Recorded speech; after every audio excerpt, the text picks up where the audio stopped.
Beliau pernah bilang dalam kitab Qaulun Mu'talam, beliau berkata bahwa jangan sekali-kali diberikan negeri kita Aceh ini kepada musuh daripada bangsa apapun juga yang hendak menduduki negeri Aceh ini.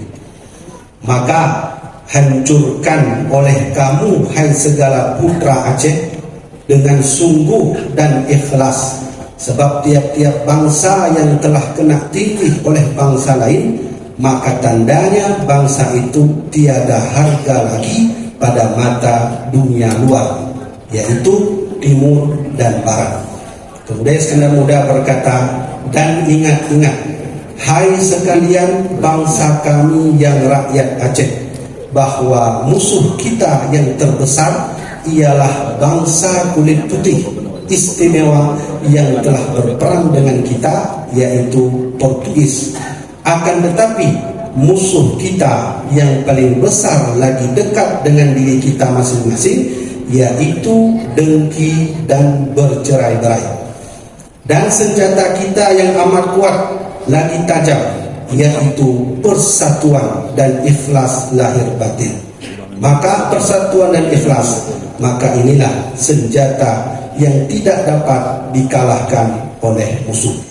Itu asli punya Sultan Iskandar Muda. Nama manuskripnya Qaulun Mu'talam pada halaman 74. Kalau ingin lihat langsung boleh datang ke Museum Ali Hashimi, di sana tercantum manuskrip aslinya. Kedua, saya ingin sampaikan wasiat daripada Mufti terakhir Kerajaan Aceh Darussalam. 3 tahun sebelum Belanda masuk Aceh, beliau sudah menjadi Mufti Kerajaan Aceh. Nama beliau Syekh Abbas Muhammad ataupun Tengkuci Kutakarang, yang kuburnya ada di Lampenurut atau Ulai Susu Aceh Besar. Saya bacakan langsung. Saya kutip dari kitab beliau berjudul Kitab Tazkirah Rakibin, halaman ke-39. Manuskrip asli punya Syekh Abbas Muhammad.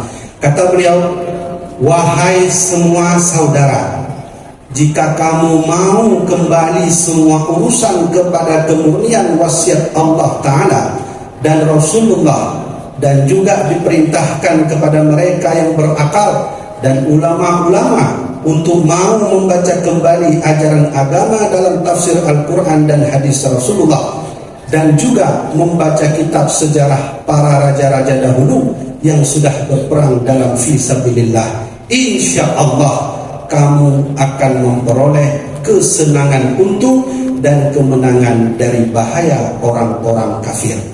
Itulah 2 wasiat yang saya sampaikan. Mudah-mudahan dengan wasiat itu menjadi semangat energi kita hari ini dan untuk seterusnya.